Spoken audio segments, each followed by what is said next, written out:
आयोजित केलेल्या या मेळाव्याला उपस्थित असलेले राज्यांचे प्रांताध्यक्ष आदरणीय सुनील तटकरे साहेब, राष्ट्रवादीचे आपल्या सर्वांचे आवडते नेते आदरणीय अजितदादा, आपल्या सर्वांचं आवडतं नेतृत्व आदरणीय गणेशजी नाईक साहेब, चित्राताई वाघ, सुनीता पाटील, आमचे युवक आमदार संदीपजी नाईक, संग्रामजी कोटते, संजीवजी नाईक साहेब, व्यासपीठावरती नावं घेत नाही, मला थोडक्यातच बोलायला सांगितलेलं आहे. व्यासपीठावरती सर्व मान्यवर मंडळी, उपस्थित बंधू भगिनींनो आणि पत्रकार मित्रांनो, छत्रपती शिवाजी महाराजांच्या साक्षीने उद्याच्या महाराष्ट्रातला नवीन इतिहास घडवण्यासाठी आपण एकत्रित आलेलो आहोत. आज गुरुपौर्णिमा आहे. आम्हाला अभिमान आहे की देशातलं एक नेतृत्व या आदरणीय शरदचंद्रजी पवार साहेबांनी सलग 50 वर्ष या देशाच्या आणि राज्याच्या अखिल जनतेची सेवा करत त्या देशाला एक देदीप्यमान नेतृत्व दिलं. अशा नेत्याचे आम्ही कार्यकर्ते होते याचा मला निश्चितपणाने आपल्या सर्वांना अभिमान आहे. म्हणून आपल्या या नेत्याला गुरुदक्षिणा द्यायची असेल तर आजपासून एक नवीन संकल्प करूया. महाराष्ट्राच्या आणि देशाच्या इतिहासामध्ये महाराष्ट्रातून शेतकरी, कामगार आणि व्यापारी आणि सर्वांच्या विरोधातलं हे सरकार हलवायचं आणि परत राष्ट्रवादीचं सरकार आणायचं, अशा प्रकारची भूमिका आजच्या कार्यक्रमाच्या निमित्ताने करूया. खरं म्हटलं तर आज सत्ता नसताना इतक्या मोठ्या संख्येने कार्यकर्ते उपस्थित राहतात, हा इतिहास फक्त नवी मुंबईमध्येच होऊ शकतो. त्याचा अभिमान गणेश नाईकांच्या नेतृत्वावर विश्वास असलेल्या खंबीर कार्यकर्त्यांचा आहे. नेता कसा असावा? तो नेत्याची आणि पक्षाची एकनिष्ठ असावा. स्वाभिमानाने कार्य करणारा नेता.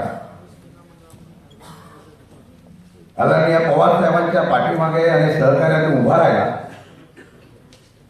आजही पक्षाच्या माध्यमातून महाराष्ट्राच्या इतिहासामध्ये एकमेव इतिहास घडला.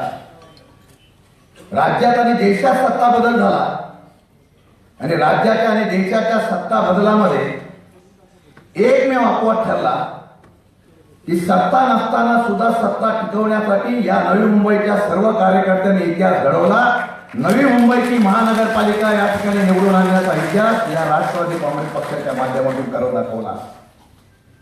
हाच गणेशाचा चमत्कार आहे. आणि म्हणून मी एवढं सांगणार आहे की लढाई सुरू झालेली आहे. किती लोक सुखी आहेत मला माहित नाही. नोटाबंदी झाली, देश दुखी, जीएसटी आला, व्यापारी दुखी, कर्जमाफी केला, शेतकरी दुखी.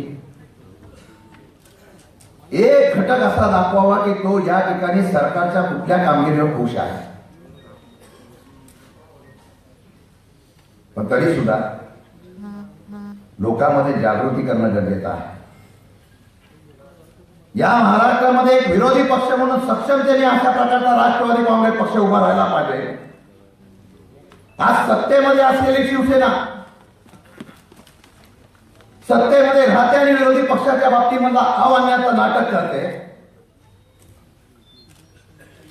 आज या राज्यामध्ये खऱ्या अर्थाने विरोधी पक्षाच्या बाबतीमधली भूमिका राष्ट्रवादी काँग्रेस पक्षाला बदलवायची आहे.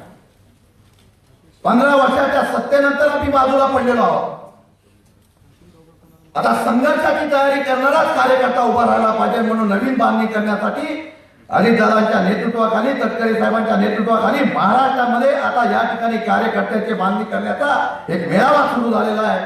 आणि त्या प्रकारचे एक वेगळ्या प्रकारची परिवर्तनाची नांदी करण्याच्या बाबतीत मला कार्यकर्त्यामध्ये उत्स्फूर्त करण्याच्या बाबतीत मला निर्णय घेण्यासाठी या ठिकाणी बैठका सुरू झालेल्या आहेत. मेळावा होईल. पवार साहेबांच्या उपस्थितीमध्ये पुढची दिशा ठरवली जाईल.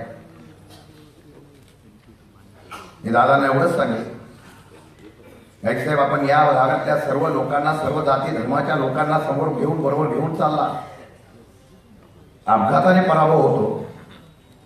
मग काही लोकांना अपघाताने पराभव झाल्यानंतर ताकदीने उभं राहण्याची जिद्द कार्यकर्त्यांच्या मध्ये निर्माण करण्याची फक्त ऊर्जा गणेश नाईकांच्या आणि संजीव नाईकांच्या नेतृत्वाखाली सुरू झाली.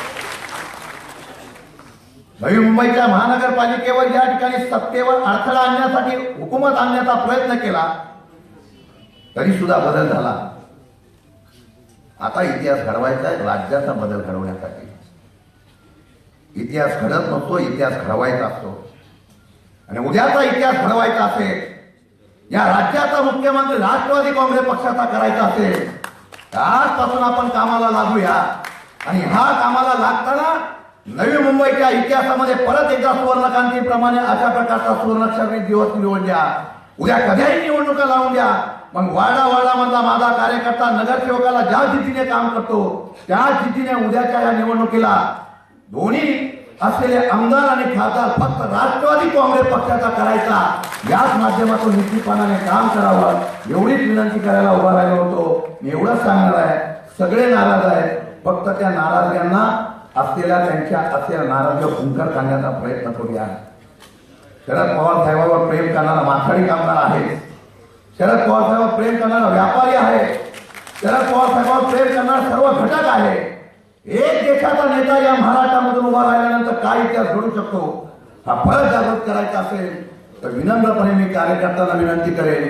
आजचा मेळावा ऐतिहासिक आहे, पण या मेळाव्यामध्ये एक जिद्दीने निर्माण करूया. महाराष्ट्राचा सत्याचं परिवर्तन नवी मुंबईच्या या विष्णुदास भावे म्हणून निर्माण झालं. ज्या विष्णुदास भावेमध्ये जनता दरबार होत होता, ज्या विष्णुदास भावेमध्ये गरीब नायकांच्या उपस्थितीमध्ये सर्वसामान्य जनता या ठिकाणी प्रश्न मांडत होते, आपल्या असलेल्या कुटुंबाच्या आरोग्याच्या संदर्भातून दान घेऊन जात होते आणि मदत घेऊन जात होते. आज जनतेला असलेला दरबार सरकार विसरलेला आहे. त्यांची जागा दाखवायची